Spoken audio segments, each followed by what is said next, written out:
علی المرتضیٰ رضی اللہ تعالیٰ عنہ آپ کو علم کتنا عطا فرمایا تھا، اس کے ذیل میں بہت ساری روایات ہمارے پاس موجود ہیں، لیکن وقت کو ملحوظ رکھتے ہوئے جتنا ممکن ہو سکا میں آپ کی گوش گزار کروں گا۔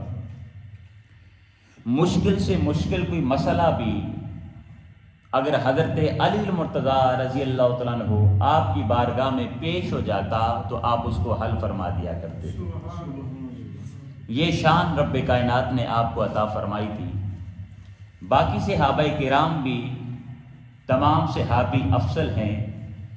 آج کی اس کائنات کے اندر اگر کوئی انسان چلہ کشی کر کے، عبادات کر کے، ریاضات کر کے آقا علیہ السلام کے اس صحابی تک پہنچنا چاہے جس صحابی نے فقط چند لمحے آقا علیہ السلام کا دیدار کیا ہے اور حضور کی صحبت میں بیٹھا ہے، تو آج کوئی انسان اس صحابی تک پہنچ نہیں سکتا۔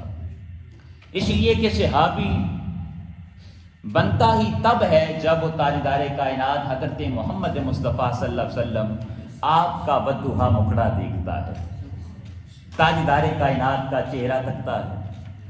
تو حدین سی وقار حضرت علی المرتضیٰ رضی اللہ تعالیٰ عنہ آپ کی بارگاہ میں کوئی مشکل سے مشکل مسئلہ جو دوسرے صحابہ کرام حل نہ فرما سکتے تو حضرت علی المرتضیٰ رضی اللہ تعالیٰ عنہ آپ اس کو حل فرما دیا کرتے تھے۔ حضرت عمر فاروق رضی اللہ تعالیٰ عنہ آپ کے حوالے سے بھی چند باتیں میں آپ کی گوش گزار کروں گا کہ ان کا تعلق جو تھا حضرت علی المرتضیٰ رضی اللہ تعالیٰ عنہ آپ کی ذات کے ساتھ کیسا تھا اور آپ کس طرح فضیلت دیتے تھے سیدنا علی المرتضیٰ رضی اللہ تعالیٰ عنہ کو۔ پہلی روایت فضائل الصحابہ کتاب کا نام ہے اور اس روایت کو بیان کرنے والے ہیں حضرت سعید بن المسیب رضی اللہ تعالیٰ عنہ۔ آپ فرماتے ہیں کان عمر یتعوذ باللہ من معدلۃ لیس فیہا ابو حسن۔ آپ فرماتے ہیں کہ حضرت عمر فاروق رضی اللہ تعالیٰ عنہ آپ اس مسئلہ سے اللہ کی پناہ مانگا کرتے تھے کہ کوئی مسئلہ ان کی بارگاہ میں پیش کیا جائے اور اس وقت سیدنا علی المرتضیٰ رضی اللہ تعالیٰ عنہ آپ وہاں پر موجود نہ ہوں۔ یعنی جس مسئلہ کو سیدنا عمر فاروق رضی اللہ تعالیٰ عنہ آپ حل نہ کر سکے اس مسئلہ کو سیدنا علی المرتضیٰ رضی اللہ عنہ آپ حل فرما دیا کرتے تھے۔ پھر اسی طرح دوسری روایت حضرت ابن مسعود رضی اللہ عنہ آپ کی ہے اور اس حدیث پاک کو حضرت علی المرتضیٰ رضی اللہ عنہ آپ نے خود بھی بیان فرمایا ہے اور آقا علیہ السلام کا قول مبارک ہے، ارشاد فرمایا انزل القرآن علی سبعۃ احرف۔ رب کائنات نے جب اس قرآن کو نازل کرنا چاہا، زمین پر اتارنا چاہا تو خالق کائنات نے 7 حروف پر اس قرآن کو نازل فرمایا۔ بولیے کتنے؟ 7 حرفوں پر اس قرآن کو رب کائنات نے نازل فرمایا اور پھر آگے تاجدار کائنات صلی اللہ علیہ وسلم نے ارشاد فرمایا لِكُلِّ حَرْفُهَا ظَاهِرٌ وَبَاطِنٌ۔ یہ قرآن 7 حرفوں پر نازل کیا، پھر ہر حرف جو ہے اس کا ایک ظاہر ہے اور ایک باطن ہے، یعنی اس کا ایک ظاہری معنی پایا جاتا ہے اور ایک باطنی معنی پایا جاتا ہے جو پوشیدہ معنی ہوتا ہے، خفیہ معنی ہوتا ہے جس کو ہر انسان نہیں سمجھ سکتا۔ پھر تاجدار کائنات نے جو آگے جملہ ارشاد فرمایا شان حضرت علی المرتضیٰ رضی اللہ عنہ میں، تو اس کو سنیے گا۔ آگے فرمایا وَإِنَّ عَلِيًّا ابن ابی طالب عِنْدَهُ مِنَ الظَّاهِرِ وَالْبَاطِنِ۔ فرمایا کہ حضرت علی المرتضیٰ رضی اللہ عنہ آپ کو رب کائنات نے یہ شان عطا کی ہے کہ آپ ظاہر کا بھی علم رکھتے ہیں، آپ باطن کا بھی علم رکھتے ہیں۔ قرآن نازل ہوا 7 حرفوں پر، ہر حرف کا ایک ظاہر اور ایک باطن ہے، اور حضرت علی المرتضیٰ رضی اللہ عنہ آپ کی یہ شان ہے، آپ کی یہ فضیلت ہے، آپ ظاہر کا علم بھی رکھتے ہیں اور باطن کا علم بھی رکھتے ہیں۔ پھر آگے ام المؤمنین سیدہ عائشہ صدیقہ رضی اللہ عنہ آپ سے ایک روایت موجود ہے اور یہ تاریخ مدینہ دمشق اس کے اندر یہ روایت موجود ہے. آپ فرماتی ہیں علی عالم الناس بسنتی، حضرت علی المرتضیٰ رضی اللہ تعالیٰ عنہ آپ کی یہ فضیلت ہے کہ آپ آقا علیہ الصلوۃ والسلام کے تمام صحابہ میں جو سب سے زیادہ حدیث کا علم رکھنے والے تھے، اس شخصیت اور ذات کا نام بھی حضرت علی المرتضیٰ رضی اللہ عنہ. پھر آگے سیدنا عمر فاروق رضی اللہ تعالیٰ عنہ آپ نے سب سے بڑے عالم کی تعریف بیان فرمائی ہے کہ عالم کون ہوتا ہے. عالم کے بارے میں سیدنا عمر فاروق فرماتے ہیں انہو سیاتی ناس یجادلونکم بشبہات القرآن. فرمایا کہ ایک وقت آئے گا کہ جب لوگ ایک دوسرے کے ساتھ متشابہات کے اندر اختلافات کرنا شروع کر دیں گے. یہ جو قرآن کریم ہے یاد رکھیے اس کو دو طرح سے رب کائنات نے نازل فرمایا ہے. ایک اس کی جو آیات کریمہ ہیں ان کو کہتے ہیں متشابہات، اور ایک جو آیات کریمہ ہیں یا صورتیں ہیں ان کو کہتے ہیں محکمات. متشابہات ان آیات کو کہا جاتا ہے کہ جس کا ظاہری معنی ہمیں معلوم نہیں ہو سکتا کہ رب کائنات نے اس کے اندر کیا بیان فرمایا ہے. اور محکمات اگر ہم جو ہی آیت کریمہ کو پڑھتے ہیں تو ہمیں معنی اور مطلب پتہ چل جائے تو اس آیت کو محکم کہتے ہیں، اور جس کا معنی ہمیں پتہ نہ چلے اس کو کیا کہتے ہیں؟ اس کو متشابہ کہتے ہیں. حضرت عمر فاروق رضی اللہ عنہ آپ فرماتے ہیں کہ ان قریب کچھ لوگ ایسے زمانے میں آئیں گے کہ جو متشابہات پر ایک دوسرے کے ساتھ جھگڑنا شروع کر دیں گے، لڑائی کریں گے. پھر فرمایا فَخُذُوهُمْ بِالسُّنَنِ، جب ان کو تم پکڑنا چاہو، ان کا مواخذہ کرنا چاہو تو حدیث کے ساتھ ان کا مواخذہ کرو، یعنی اس کے ساتھ ان کا رد کرو. اور پھر آگے فرمایا کہ سب سے بڑا عالم کون ہوتا ہے؟ فَإِنَّ أَصْحَابَ السُّنَنِ عَالَمُ بِكِتَابِ اللَّهِ. اور فرمایا کہ جو سب سے بڑا اس قرآن کو جاننے والا ہے، اس کتاب کا علم رکھنے والا ہے، وہ کون ہوتا ہے؟ جو حدیث کا علم رکھتا ہے. اور حدیث میں جو سب سے بڑے عالم تھے ان کا نام سیدنا علی المرتضیٰ رضی اللہ عنہ. آپ کی ذات زیبا کار ہے، یہ آپ کی شان ہے. پھر اسی طرح حضرین محترم روایات یہاں پر کافی تعداد میں موجود ہیں. میں چاہتا ہوں کہ ایک دو آیت کریمہ اور روایات آپ کے گوش گزار کروں. حضرت ابو طفیل رضی اللہ عنہ آپ سے یہ روایت موجود ہے. سیدنا علی المرتضیٰ رضی اللہ عنہ آپ اس روایت کو بیان کرنے والے ہیں. بڑی خوبصورت روایت ہے. اور حضرت علی المرتضیٰ رضی اللہ عنہ آپ کا دعویٰ بھی سنیے گا اس قرآن کے متعلق. ویسے ہی رب کائنات نے آپ کو اتنی بڑی فضیلت عطا نہیں فرمائی. آپ یہ دعویٰ کیا کرتے تھے اور چیلنج کیا کرتے تھے کس کے متعلق؟ اس قرآن کے متعلق. اور ارشاد فرماتے تھے سلونی عن کتاب اللہ، اس قرآن کے متعلق تم جو سوال کرنا چاہو مجھے سوال کر لو، میں تمہیں جواب عطا فرماؤں. یہ چیلنج کرتے تھے. باقی اور کوئی شخص چیلنج نہیں کر سکتا، لیکن حضرت علی المرتضیٰ رضی اللہ تعالیٰ عنہ آپ کھلا چیلنج دیتے تھے. فرماتے تھے اس قرآن کے متعلق مجھ سے جو سوال کرنا چاہو سوال کرو، میں تمہیں جواب عطا کروں گا. آپ یہ دعویٰ کیوں کرتے تھے؟ آگے ارشاد فرمایا واللہ، اللہ کی عزت کی قسم، ما عرفت ہذہ آیا ام لیلا ام بالنہار. فرماتے تھے کہ یہ آیت کریمہ رب کائنات نے دن کو نازل فرمائی ہے یا رات کو نازل فرمائی ہے، حضرت علی المرتضیٰ سب جانتے ہیں. اس قرآن کے متعلق سارا علم رکھتے ہیں کہ خالق کائنات نے قرآن کی کون سی آیت دن کو نازل فرمائی، کون سی آیت رات کو نازل فرمائی، کس جگہ پر نازل فرمائی اور کون سا وقت تھا. یعنی حضرت علی المرتضیٰ کے پاس سارا علم موجود تھا. پھر اسی طرح دوستان سی وقار آگے جو روایت آپ کے گوش گزار کرنے لگا ہوں، اس روایت کو سنیے گا اور اپنے ایمان کو تازہ کیجیے گا. اس روایت کو حلیۃ الاولیاء و طبقات الاصفیاء کے اندر نقل کیا گیا ہے. حضور علیہ السلام نے ارشاد فرمایا کہ خالق کائنات نے حکمت کو، دانائی کو 10 حصوں میں تقسیم کیا ہے. بولیے ذرا، کتنے حصوں میں؟ 10 حصوں میں رب کائنات نے دانائی کو تقسیم کیا، عقل کو تقسیم کیا، حکمت کو تقسیم کیا. اور حضور علیہ الصلوۃ والسلام نے آگے کیا ارشاد فرمایا کہ خالق نے حکمت کو 10 حصوں میں تقسیم کیا. اور حضرت علی المرتضیٰ رضی اللہ تعالیٰ عنہ آپ کی یہ شان ہے کہ حضرت علی المرتضیٰ کو رب کائنات نے 9 حصے تقسیم فرمائے. 10 حصے میں سے 9 حصے فقط کس کو عطا کیے؟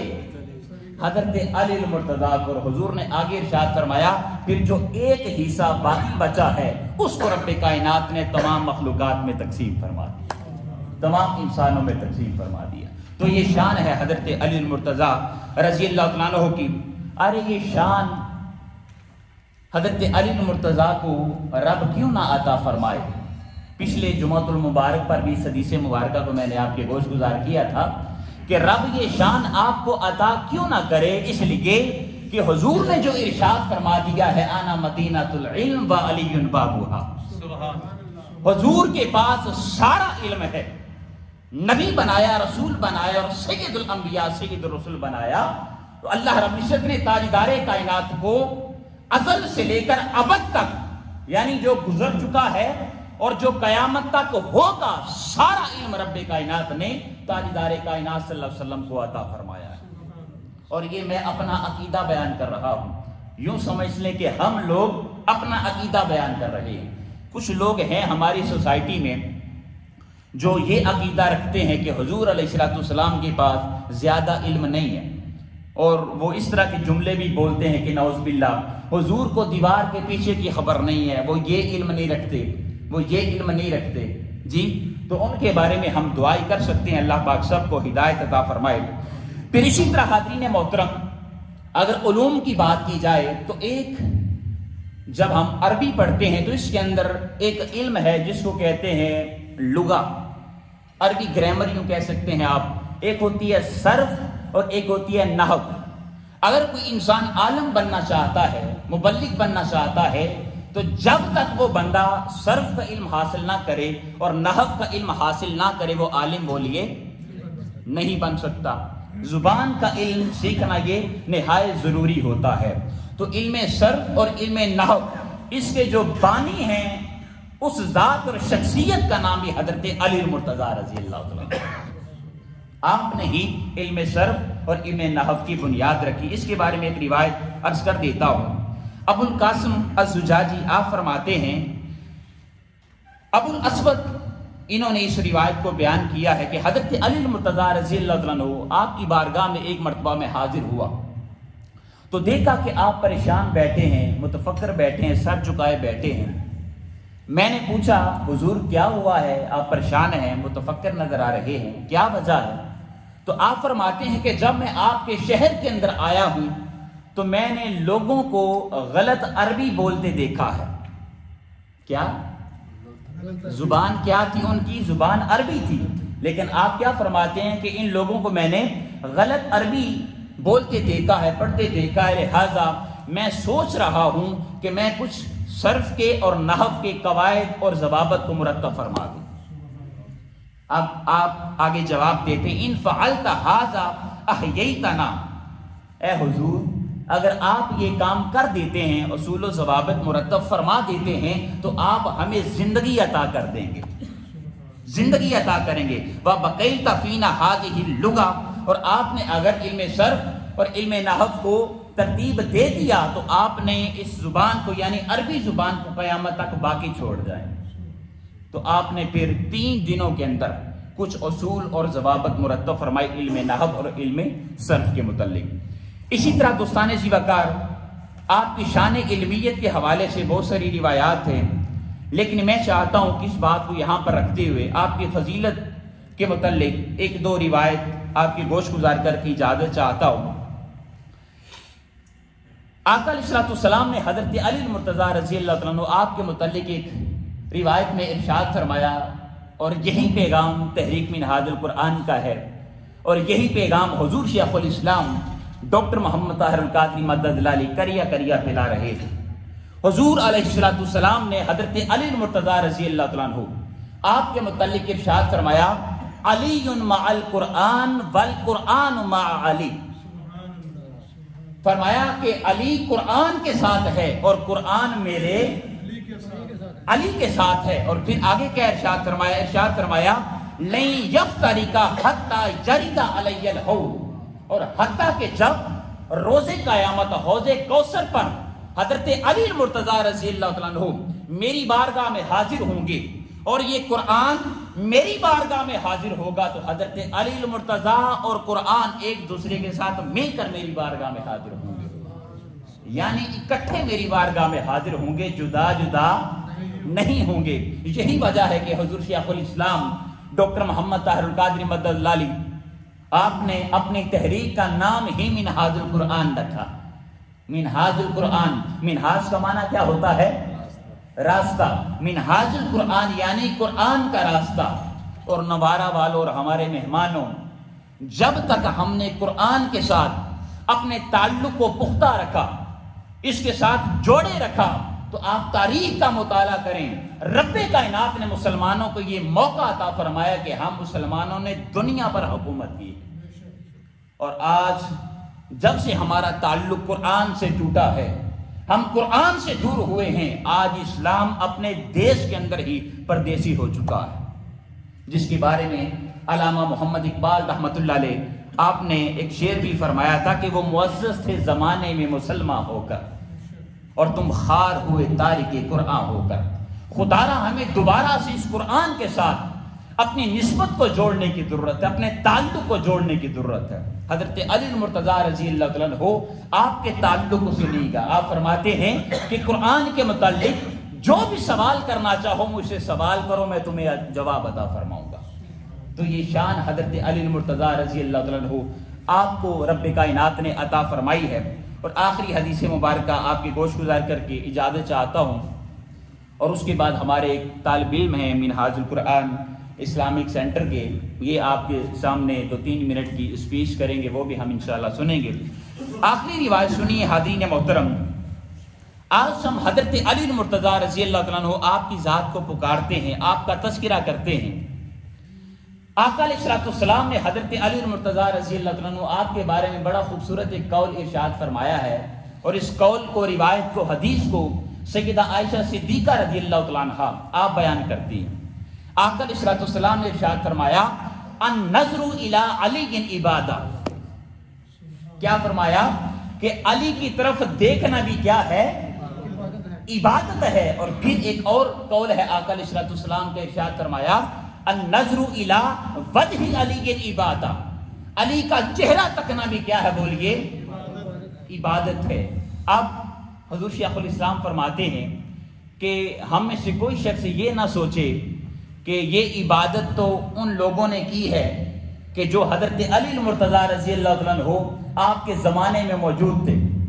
صحابہ کرام ہیں، تابعین ہیں، جنہوں نے حضرت علی المرتضیٰ رضی اللہ عنہ آپ کو دیکھا ہے، وہ تو ثواب یہ کما چکے ہیں، انہوں نے آپ کو دیکھا، وہ عبادت میں شمار ہو گئی. آج ہم 14 صدیاں پیچھے ہیں، ہم نے حضرت علی المرتضیٰ رضی اللہ عنہ آپ کی ذات کو دیکھا نہیں ہے، تو ہمارے لیے کیا وہ ثواب نہیں ہے؟ تو آقا علیہ الصلوۃ والسلام نے ہمیں بھی ثواب سے محروم نہیں رکھا، بلکہ ہمارے لیے آقا علیہ الصلوۃ والسلام نے کیا ارشاد فرمایا؟ ارشاد فرمایا ذکر علی کی عبادت. جس طرح علی کا چہرہ تکنا عبادت ہے، علی کی طرف دیکھنا عبادت ہے، اسی طرح تاجدار کائنات نے ارشاد فرمایا کہ علی کا ذکر کرنا بھی عبادت ہے. یہ جو ہم سیدنا علی المرتضیٰ رضی اللہ عنہ آپ کا ذکر کر رہے ہیں اور آپ کا ذکر سن رہے ہیں، دوستو ہم کوئی اور کام نہیں کر رہے، بلکہ ہم رب کائنات کی عبادت کر رہے ہیں.